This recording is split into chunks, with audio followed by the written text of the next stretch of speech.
Kecurigaan Jen, bab 26. Darlene yang mendengar suara ketukan pintu itu bagaikan sebuah desakan. Dia sudah memegang plastis, tapi ada orang yang lebih cepat darinya, memeluk seluruh tubuhnya di dalam pelukannya. Napas yang hangat ditiup ke telinganya. Apakah aku menyetujui kamu melakukan ini? Darlene terdiam sejenak, wajahnya pun memerah. Bukan malu, tapi marah. Tapi sekarang dia perlu memohon padanya, jadi Darlene hanya bisa menunduk. Yos, tolong, jangan biarkan Jen mengetahuinya. Pintu ruangan terus diketuk.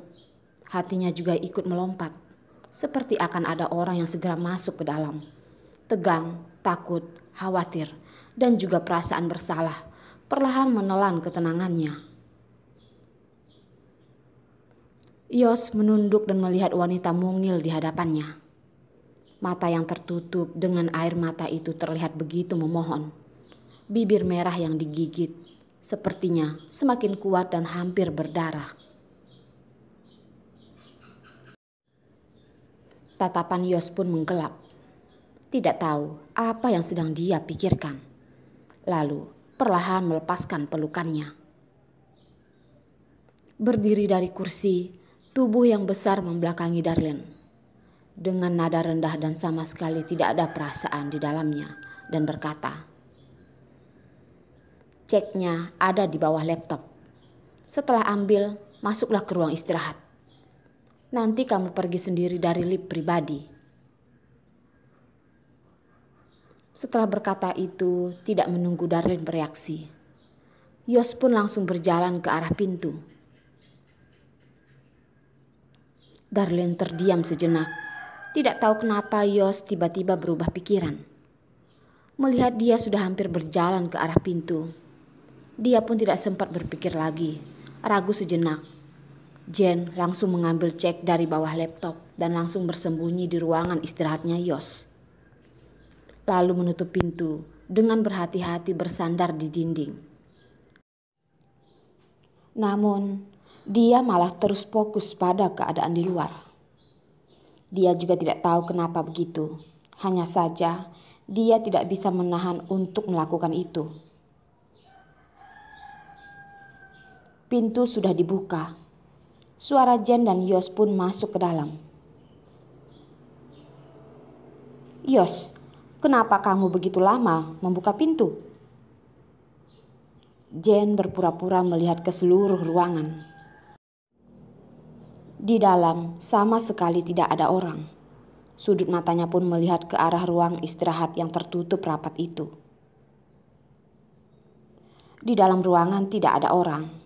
Apakah sudah bersembunyi di ruang istirahat?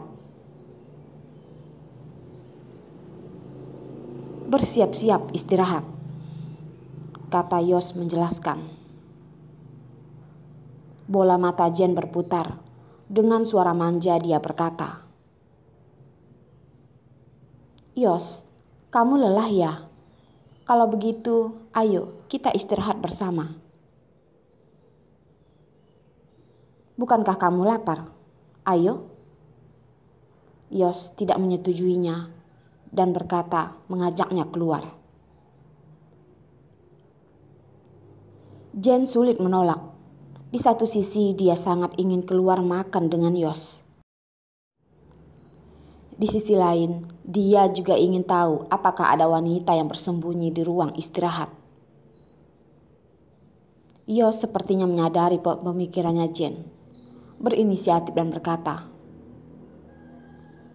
"Kalau kamu merasa tidak tenang, kamu bisa mengeceknya. Aku tunggu kamu di sini." Darlene yang ada di dalam ruang istirahat itu juga mendengar ucapan Yos.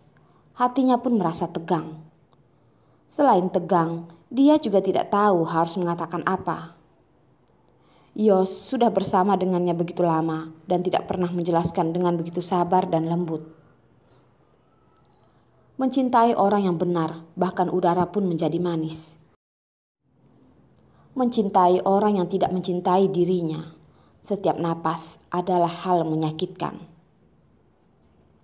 Untungnya, Jen tidak masuk ke dalam ruang istirahat itu.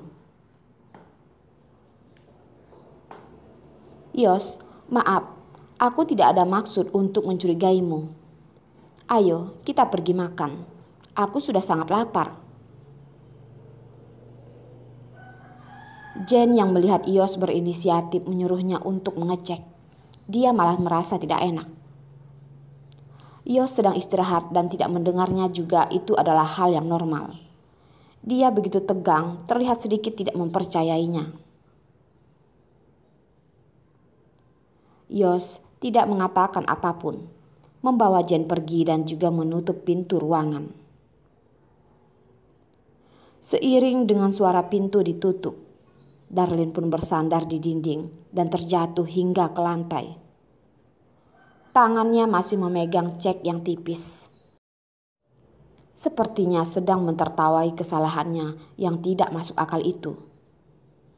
Kesalahan itu adalah kelembutannya. Darlene merasa uap di matanya semakin banyak. Berusaha membuka mata dengan semakin lebar. Menunggu uap itu menghilang. Demi mengubah perasaannya, dia mulai melihat isi ruangan istirahat itu.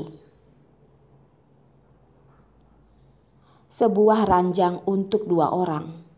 Di dinding tergantung sebuah televisi. Berjalan ke dalam adalah ruang ganti dan juga ada kamar mandi. Selain itu juga ada bar. Begitu simpel dan tidak ada hiasan yang tidak diperlukan. Darlene dengan melamun melihat ranjang yang bersih itu. Memikirkan Yos mungkin pernah membawa Jen berbaring di sini. Hatinya pun merasa sakit. Tidak tahu apakah benar-benar sangat sakit atau tidak.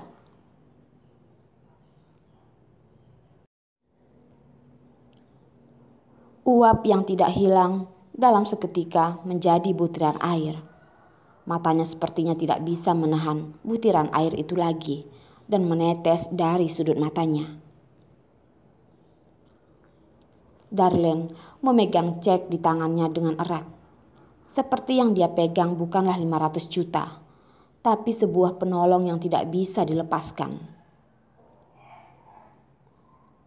Dia memberitahu dirinya sendiri. Walaupun Yos salah paham dan juga mempermalukannya, dia tidak peduli. Asalkan bisa mengambil uang ini, itu sudah cukup baik. Darlene berdiam di ruangan itu selama 10 menit. Setelah yakin mereka berdua sudah pergi jauh, Darlene baru mengusap air mata dan bangkit dari lantai. Diam-diam berjalan keluar dari ruangan Yos dan pergi dari jalan yang lain. Dia tidak menuruti saran Yos untuk menaiki lift pribadinya, tapi berjalan ke lantai 18 dan mengikuti orang lain menunggu lift. Turun dari gedung, Darlene selalu dalam keadaan yang tidak begitu sadar. Pintu lift sudah terbuka. Dia sedang bersiap-siap untuk keluar. Namun tidak berhati-hati, dia pun menabrak seseorang yang berjalan ke arahnya. Darlene tiba-tiba tersadar. Sama sekali tidak mengangkat kepala dan meminta maaf. Maaf, aku tidak hati-hati. Maaf telah menabrakmu." "Tidak apa-apa," pria dengan suara yang berat berkata. Darlene menganggukkan kepala, mengangkat kaki dan bersiap-siap untuk pergi. Pria di samping itu kembali berkata, "Nona, barangmu terjatuh." Yang jatuh adalah cek yang bernilai. Kalau orang lain yang mengutipnya, mungkin tidak akan begitu baik hati seperti itu. Darlene pun tersadar, menundukkan kepala, melihat cek yang ada di lantai. Buru-buru mengambilnya. Kali ini dia tidak menggenggamnya di tangan dan memasukkannya ke dalam tas. Kalau uang ini hilang, dia tidak bisa membayangkan akibatnya.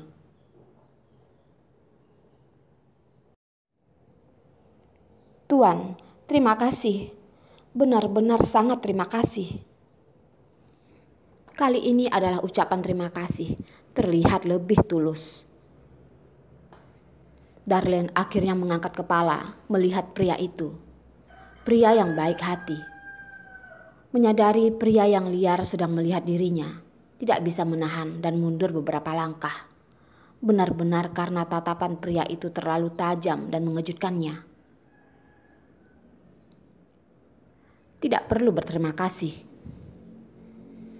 Pria itu menjawab dengan pendek dan bersiap-siap pergi. Darlene ragu sejenak dan menambah. Tuan, kalau lain kali kamu ada waktu, biarkan aku mentraktirmu makan untuk mengucapkan terima kasih. Kalau bantuan biasa, Darlene tentu tidak akan mempermasalahkan hal kecil ini. Tapi uang 500 juta ini sangat penting untuknya. Bahkan lebih penting dari hidupnya. Dia tentu tidak mungkin berterima kasih dengan uang. Dia hanya bisa mentraktirnya makan.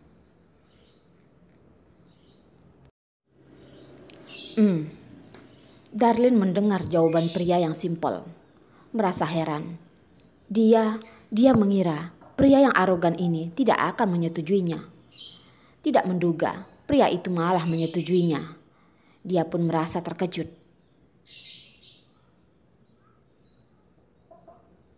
Kenapa? Sudah menyesal? Pria itu tersenyum. Saat Darlene sadar sudah hilang, seperti senyuman itu tidak pernah ada. Kalau dilihat oleh bawahan pria ini, pasti mereka akan merasa curiga. Apakah matahari hari ini terbit dari barat? Darlene dengan canggung, buru-buru menjelaskan. Tidak, Tuan jangan salah paham. Aku tidak bermaksud seperti itu. Setelah berkata, dia pun mengeluarkan kartu namanya. Kalau Tuan ada waktu, Anda bisa menghubungiku. Sekali makan, Darlene masih bisa mentraktirnya. Pria itu mengambil kartu nama dan melihatnya sejenak. Dengan sembarangan memasukkannya ke dalam berkas. Sebenarnya, barusan dia menyetujui juga hanya untuk menjahili wanita yang ada di hadapannya ini. Siapa yang menyuruh Darlene terlihat seperti kucing yang terkejut, membuat orang ingin menjahilinya. Darlene melihat ada begitu banyak orang yang lewat di sampingnya. Dia pun tiba-tiba menyadari kalau waktu istirahat sudah lewat. Buru-buru mengucapkan selamat tinggal dan pergi. Sugi menatap Darlene yang terlihat buru-buru pun mengeluarkan kartu nama dari dalam berkas dan melihat huruf hitam di tengah tanpa sadar membacanya. Darlene.